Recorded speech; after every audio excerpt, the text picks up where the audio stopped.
5 seconds to go.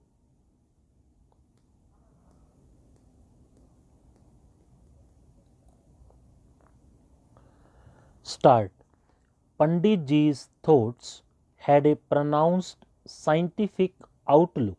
He promoted the scientific temper while working and unceasingly for industrial revolution.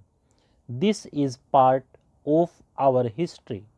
We have only to look around us and see the giant projects which he conceived, planned, and implemented to bring prosperity not only to his generation but for generations to come. He described these great enterprises as modern temples. These are indeed the most fitting memorials to this great son of India. Large irrigation and power projects have made the deserts bloom and ensured uninterrupted water supply for the expansion and diversification of agriculture and industry, large and small. The basic heavy engineering and machine making industries provide the sinews to our industrial and agricultural growth, which is further augmented by the increasing use of indigenously manufactured fertilizers and pesticides. One has to view the great panorama of the Green Revolution and the socio-economic development programs ushered in by the National Extension Service and community development concepts. This will convey an idea of Pandit Ji all comprehending mind, his faith in his people, and his compassion and concern for the welfare of future generations. As one stands and contemplates these enormous modern temples, one cannot but be lost in admiration for this far seeing architect of our nationhood. Pandit Ji's secularism was related to Gandhi Ji's realization of the universality of all religions. He made his own discoveries during his extensive travels within and outside the country.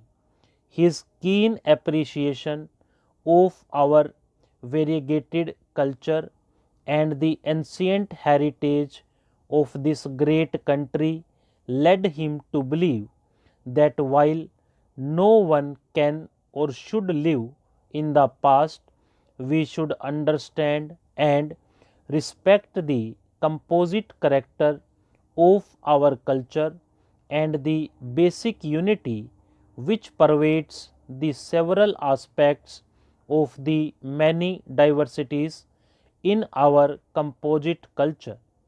To deny this is to deny our nationhood.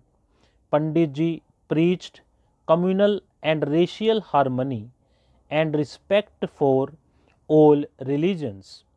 This is the basis of our democracy and socio-economic development and our survival as a nation.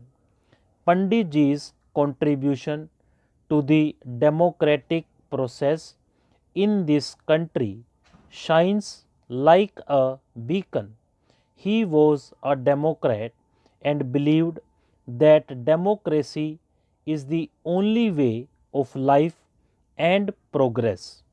His speeches in the Constituent Assembly on freedom and objectives of freedom, especially on social and economic matters, resounded throughout the free world, bringing hope and cheer to many. A sharp legal mind helped him in giving us a constitution. Panditji was a parliamentarian par excellence and had great respect for parliament and other democratic institutions which he regarded as the instruments of the people's will. And yet he has often been called both a dictator and a democrat in his lifetime, or been blamed for being too dictatorial or too much of a democrat. He had ways and was always impatient when faced with inaction, but he was no Caesar and was always a true democrat at heart. Tolerance is a prerequisite to a parliamentary democracy, and Panditji, who thought the temper of peace in international affairs, maintained this quality in the working of our own democracy.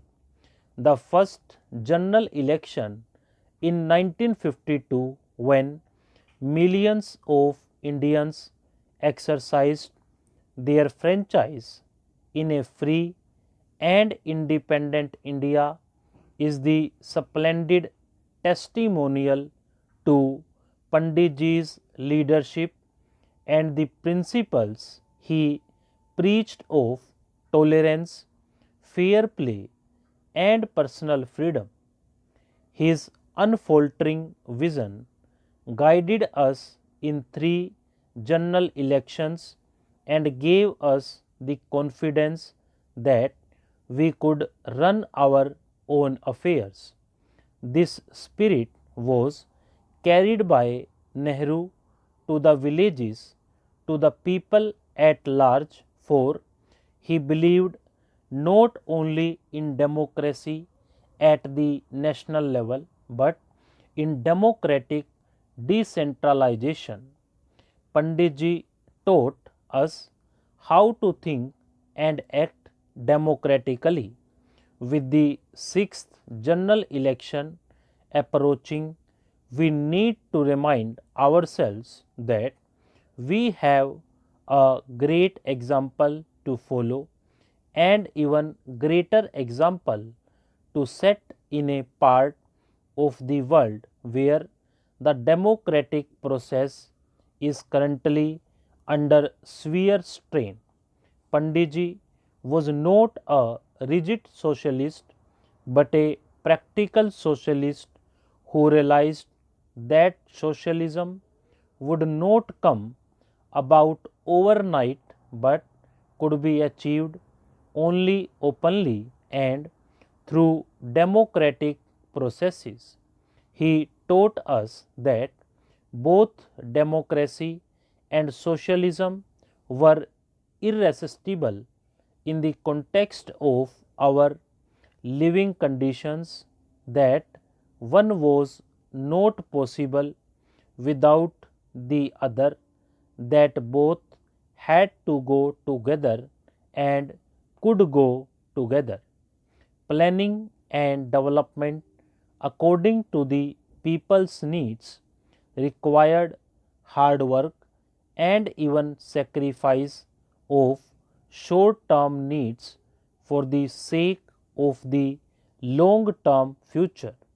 The public sector, for instance, had to be built in pursuance of this objective and to balance the private sector and keep ulterior motives under control. The state had necessarily to invest in many industries in which large scale private investment on such a scale was not forthcoming or even possible, particularly in science and technology and atomic energy. Panditji repeatedly stressed the importance of large scale, medium, and small industries reaching down to the village and cottage level. He perceived that these were complementary to each other and that the basic heavy industries were necessary for the growth and development of industries. Stock.